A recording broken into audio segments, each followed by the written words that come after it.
आज हम बात करेंगे कुंडली में जो चार्ट बनता है 12 हाउसेस का, वो कैसे बनता है, उसको बनाने के पीछे रीजनिंग क्या होती है, लॉजिक क्या होता है, कैसे वो बनाया गया, उसका ओरिजिन क्या हुआ।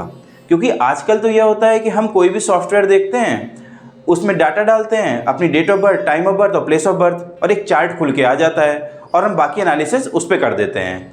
लेकिन अब आपके पास वो चार्ट अवेलेबल ही नहीं है, तो आप कैसे बनाओगे? उसका बेसिक्स हम आपको बताएंगे आज कि वो चार्ट होता क्या है एक्चुअली और बनता कैसे है। ये ऐसा एक चार्ट आपने देखा होगा।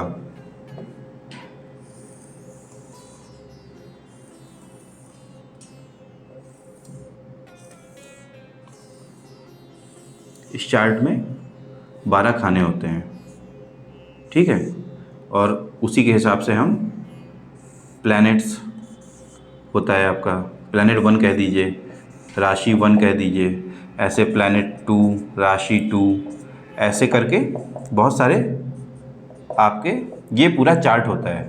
हम ये एक्सप्लेन करेंगे आपको कि ये जो हम पूरा बना रहे हैं आज, ये हम कैसे बनाते हैं, कि प्लैनेट्स यहाँ क्यों होते हैं, राशि यहाँ क्यों होती हैं। ये हमारी अर्थ है, ये होगा हमारा वायुमंडल जिसे हम कहते हैं, ये हो गया तारामंडल, ये आपके ग्रह हो गए। मुझे लगता है ये सब क्लियर होगा। अब होता क्या है कि हम कैसे डिसाइड करते हैं, आप समझिएगा। ये आप खड़े हो मान लो यहाँ पे, और ये आप ऊपर कहीं भी देख सकते हो। तो पुराने ज़माने में क्या था कि कोई मेज़रमेंट का साधन तो था नहीं, तो हमने क्या किया, हमने जो तारामंडल है ना, इसको 12 भागों में डिवाइड किया। इसको आप ऐसे देख सकते हो कि मान लो आप इस तरफ देख रहे हो या इस तरफ देख रहे हो, तो आपको यहाँ तारामंडल की एक आकृति दिखेगी। आप इधर देखोगे तो वो दूसरी आकृति दिखेगी, इधर देखोगे तो एक तीसरी आकृति दिखेगी। तो हमने क्या किया, 12 हिस्सों में से डिवाइड कर लिया। अब वो आपको 12 हिस्से ही दिखेंगे, वो कोई भी तारामंडल की आकृति हो सकती है। वो जो आकृति है तारामंडल की, हमने उसे राशि का नाम दिया। मेष राशि, कन्या राशि, वृश्चिक राशि, इसका नाम दिया हमने। इस तरह उन्हें 12 हिस्सों में डिवाइड किया। अब क्या है कि अब प्लैनेट्स तो अपना घूम रहे हैं। अब मान लीजिए ये बृहस्पति हैं, जुपिटर भी कहते हैं इन्हें, हम JU लिख देते हैं इनके लिए, JU, जुपिटर। अब क्या है कि जब आप इधर देख रहे हो, मान लो ये है मेष, जब आप मेष की तरफ देख रहे हो तो आप क्या देखोगे कि मेष में जुपिटर आ गए हैं यहाँ पे। तो हम कहते हैं कि मेष में जुपिटर चल रहे हैं। अब आपने मान लो कुछ दिन बाद देखा या कुछ समय बाद देखा, तो ये कन्या है मान लो यहाँ पे, और जुपिटर ट्रेवल करके यहाँ आ चुके हैं, ये हो गए आपके जुपिटर। तो आप कहोगे कन्या में जुपिटर आ गए हैं। फिर यहाँ वृश्चिक है मान लो, तो जुपिटर वृश्चिक में आ चुके होंगे। तो देख रहे हो समय के साथ सब कुछ बदलता जा रहा है।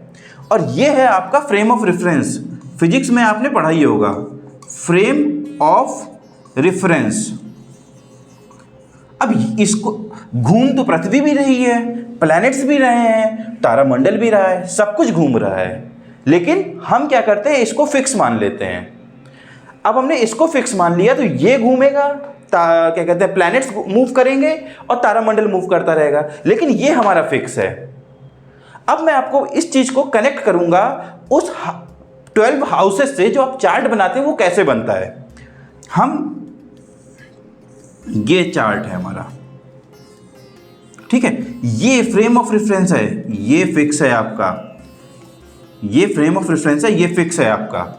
अब प्लैनेट 1, राशि 1, प्लैनेट 2, राशि 2, प्लैनेट 3, राशि 3, ये देख रहे हैं। अब क्या होता है कि जब आप बर्थ लेते हो, मान लिया आपने 8 मार्च 1991 को बर्थ लिया, समय था रात के 10 बजे, और आपने जो बर्थ लिया है वो बनारस में लिया है मान लीजिए।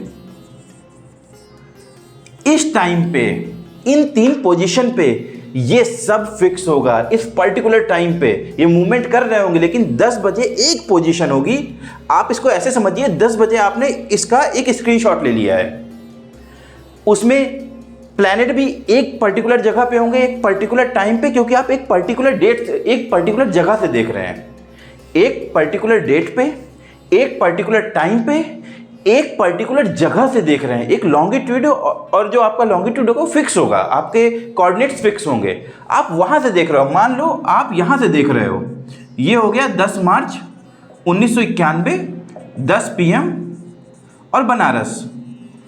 यहाँ से जब आप देख रहे हो तो ये पूरा फिक्स होगा संपूर्ण चीज़। ये पूरी एक स्क्रीनशॉट आपने ले लिया और इसको हमने यहाँ ड्रॉ किया है। उस समय एक प्लैनेट यहाँ होगा, राशि ये होगी, उस राशि में प्लैनेट होगा, एक दूसरी राशि में दूसरा प्लैनेट होगा, तीसरी राशि में तीसरा प्लैनेट होगा, उसको हम यहाँ दिखाते हैं। आई होप आपको ये क्लियर हो गया होगा 12 हाउसेस क्यों होते हैं। और प्लैनेट्स तो आप सब जानते हैं कि 9 होते हैं, और 12 राशियाँ क्यों होती हैं। अब क्या है कि भाई अगर आपको हर बार नापना है तो आप अब दूरबीन लेके बैठोगे तो नहीं, ये देखने के लिए कि कौन से तारामंडल पे कौन सा ग्रह चल रहा है। उस चीज़ को ईजी बनाने के लिए जो हमारे पूर्वज थे, उन्होंने क्या कहते हैं, ये इसके बारे में बनाया, ये बनाया। और जाते जाते मैं ज्योतिष के बारे में आपको एक और चीज़ बता दूं। हमारे वेदों में ज्योतिष का वर्णन है, अथर्ववेद में है, यजुर्वेद में है, ऋग्वेद में है, इन सब में ज्योतिष के श्लोक हैं।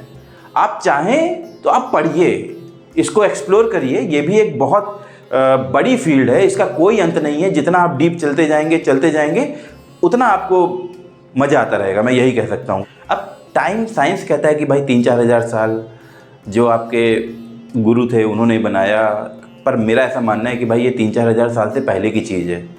कैन यू इमेजिन, उससे पहले ये बना दिया गया था। तो आज का लेक्चर इसी चीज़ पे था, और आपको जो भी जानकारी चाहिए हो आप ज़रूर बताएं, हमें कमेंट करें, कमेंट सेक्शन हम ज़रूर पढ़ते हैं आपका। जो भी चीज़ पे आपको वीडियो चाहिए नया वो हमें बताएं और हम बनाएंगे उस पर, क्योंकि हम अवेयरनेस फैला रहे हैं। और अगर आपको कोई भी ज्योतिष कंसल्टेशन चाहिए तो आप स्क्रीन पे जो नंबर आ रहा होगा आप उस पर कॉन्टैक्ट कर सकते हैं। ये हमारी टीम का नंबर है और आपको संपूर्ण सहायता दी जाएगी। धन्यवाद।